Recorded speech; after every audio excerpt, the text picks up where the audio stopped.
Assalamualaikum warahmatullahi wabarakatuh. Bertemu kembali dengan Miss Umi Baroroh. Kali ini kita akan belajar bahasa Indonesia kelas 6 dengan materi pidato. Baiklah, sebelum kita mulai pembelajaran, alangkah baiknya kita awali dengan sama-sama membaca basmalah. Bismillahirrahmanirrahim.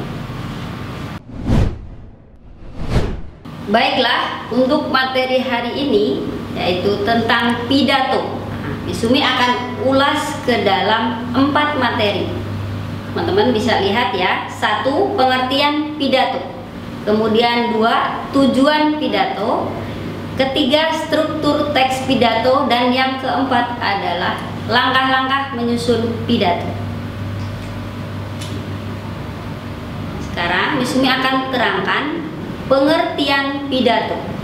Pidato adalah komunikasi satu arah berupa pengungkapan, gagasan, pikiran pembicara tentang suatu hal kepada banyak orang dan tidak mendapatkan tanggapan langsung dari pendengarnya. Pidato sering juga disebut orasi. Orang yang berpidato disebut orator. Nah, kemudian kita akan bahas bagian yang kedua yaitu tujuan pidato. Apa sajakah tujuan pidato kali ini? Yang pertama, 1. Mempengaruhi orang lain agar mau mengikuti kemauan kita dengan sukarela. Kemudian yang kedua, memberikan suatu pemahaman atau informasi kepada orang lain. Kemudian yang ketiga, memberikan kesan baik kepada orang lain. Nah, pidato yang baik harus mampu memberikan kesan positif bagi yang mendengarkannya. Mempersiapkan teks pidato yang baik sangat penting juga agar topik yang dibicarakan sesuai dengan temanya. Oke, baik, kita akan lanjut ke struktur teks pidato. Apa sajakah yang ada di bagian struktur teks pidato? Yang pertama adalah pembukaan pidato. Nah, di dalam pembukaan pidato itu ada beberapa poin. Yang pertama adalah salam pembuka, kemudian ucapan penghormatan, ucapan syukur, dan pengantar ke topik utama. Kemudian di bagian kedua adalah isi pidato. Nah, dalam isi pidato memuat ada hal-hal informasi penting yang akan disampaikan dalam sebuah pidato. Kemudian poin yang ketiga adalah penutup. Nah, di bagian penutup ini kita akan mengetahui bagaimana kesimpulan dari hal yang disampaikan. Permintaan maaf jika terjadi kesalahan saat menyampaikan suatu hal, dan kemudian salam penutup. Itulah yang keempat, yaitu penutup. Kemudian kita akan lanjut di langkah-langkah apa saja dalam menyusun sebuah pidato yang baik. Itu yang pertama, membuat daftar pokok-pokok yang akan disampaikan dalam teks pidato. Yang pertama yaitu pada salam pembuka, kita membuat salam pembuka dan salam penghormatan kepada hadirin. Kemudian di bagian isi kita juga membuat tujuan pidato, kemudian uraian pidato, kemudian kesimpulannya dalam sebuah pidato. Nah, bagian penutup kita juga membuat salam penutup. Kemudian langkah yang kedua, jika akan membuat sebuah teks pidato yang baik atau karya pribadi dengan tema pendidikan, perpisahan atau apapun, harus membuat daftar pokok yang akan disampaikan dalam teks pidato karya pribadi. Nah, kemudian langkah ketiga, kita bisa membuat daftar pokoknya yang akan disampaikan. Ditulis pokok-pokok tersebut ke dalam beberapa kalimat. Jika sudah selesai, barulah kemudian menyusun pidato dengan selengkap-lengkapnya. Oke, baiklah, agar teman-teman lebih memahami materi yang Miss Umi sampaikan hari ini, silahkan teman-teman melihat video kali ini. Silahkan. Assalamualaikum warahmatullahi wabarakatuh. Belum lama ini bangsa Indonesia merayakan hari kemerdekaannya yang ke-75. Tepatnya tanggal 17 Agustus tahun 2020. Ada banyak cara yang ditempuh oleh para pahlawan dalam berjuang meraih kemerdekaan. Salah satu hal yang dilakukan oleh para pahlawan sebagai alat perjuangan kemerdekaan yaitu pidato. Pidato adalah salah satu alat perjuangan dalam melawan penjajah. Kita mengenal presiden pertama kita, yaitu Bapak Insinyur Soekarno, sebagai seorang yang dijuluki Singa Podium, karena beliau adalah seorang orator yang ulung.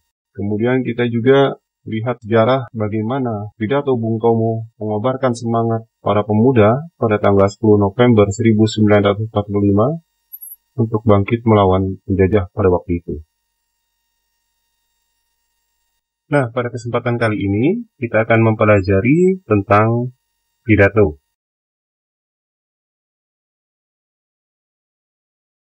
Pidato adalah komunikasi satu arah berupa pengungkapan gagasan dan pikiran pembicara tentang suatu hal pada banyak orang dan tidak mendapat tanggapan langsung dari pendengar.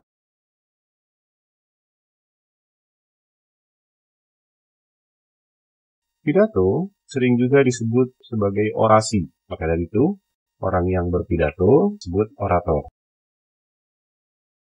Adapun tujuan pidato antara lain yang pertama, untuk mempengaruhi orang lain agar mau mengikuti kemauan kita dengan sukarela. Yang kedua, memberikan suatu pemahaman atau informasi kepada orang lain.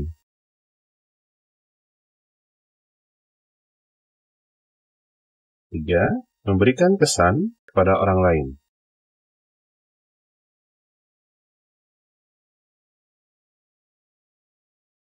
Pidato yang baik harus dapat memberikan kesan positif bagi orang yang mendengarkannya. Jadi, mempersiapkan teks pidato yang baik sangat penting agar topik yang dibicarakan sesuai dengan tema.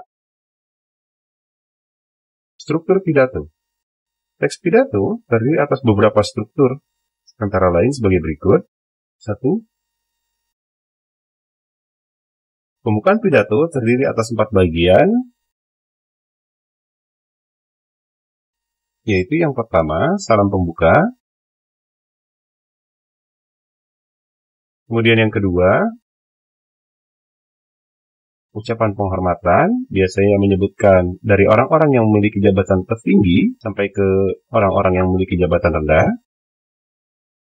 Ketiga, ucapan syukur, biasanya berisi ungkapan rasa syukur orator karena diberikan kesempatan untuk dapat menyampaikan pidato dan berkumpul dengan para tamu. Keempat, pengantar ke topik utama. Kemudian yang kedua, isi pidato. Isi pidato berisi hal-hal atau informasi penting yang akan disampaikan dalam pidato.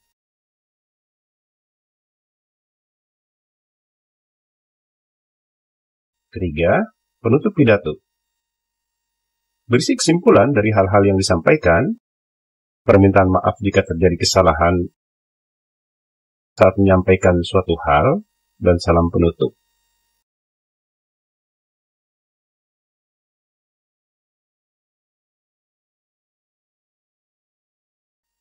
Keempat, salam. Dalam menyusun sebuah teks pidato, ada beberapa langkah yang perlu diperhatikan, antara lain sebagai berikut. Sebelum menulis teks pidato karya pribadi, pertama, sebaiknya kalian membuat daftar pokok-pokok yang akan disampaikan dalam teks pidato. Contoh, bagian pembukaan. Berisi salam pembuka, kemudian salam penghormatan untuk hadirin. Lalu bagian isi, berisi tujuan pidato, uraian pidato, kemudian kesimpulan pidato. Selanjutnya bagian penutup, berisi salam penutup. Kedua, jika akan membuat teks pidato karya pribadi dengan tema pendidikan, perpisahan, atau apapun, harus membuat daftar pokok-pokok yang akan disampaikan dalam teks pidato karya pribadimu. 3. Setelah membuat daftar pokok-pokok yang akan disampaikan, tulislah pokok-pokok tersebut ke dalam beberapa kalimat. Jika sudah selesai, barulah kamu susun pidato itu selengkapnya. Demikian pelajaran kita kali ini. Semoga bermanfaat. Akhir kata, subhanakallahumma wa bihamdika. Baiklah, teman-teman sudah melihat video kali ini. Mudah-mudahan membantu teman-teman dalam memahami materi yang Misumi sampaikan hari ini. Bagaimana? Bisa dipahami ya teman-teman? Oke. Baiklah, untuk sesi yang terakhir teman-teman bisa latihan. Nah, nanti materi yang Misumi akan sampaikan hari ini Misumi akan review di dalam sebuah latihan soal. Jadi ada 5 soal yang Misumi akan berikan, yaitu 1, apa yang dimaksud dengan pidato tadi ya. Kemudian yang kedua, jelaskan tujuan orang melakukan sebuah pidato. Kemudian yang ketiga, sebutkan struktur pidato yang baik. Kemudian yang keempat, tulis langkah-langkah menyusun teks pidato. Nah, untuk soal nomor 1, 2, 3, dan 4 teman-teman bisa kerjakan di Google Classroom kelas kita ya Nak ya, pelajaran bahasa Indonesia. Kemudian untuk soal yang kelima teman-teman bisa jawab pertanyaan Misumi di kolom komentar. Pertanyaannya adalah, jelaskan alasan teman-teman mengapa Presiden Soekarno dijuluki sebagai singa podium. Dan untuk menjawab, teman-teman harus berkomentar dengan menuliskan nama dan kelasnya. Baiklah, oke, alhamdulillah kita sudah masuk di sesi terakhir pembelajaran kita hari ini.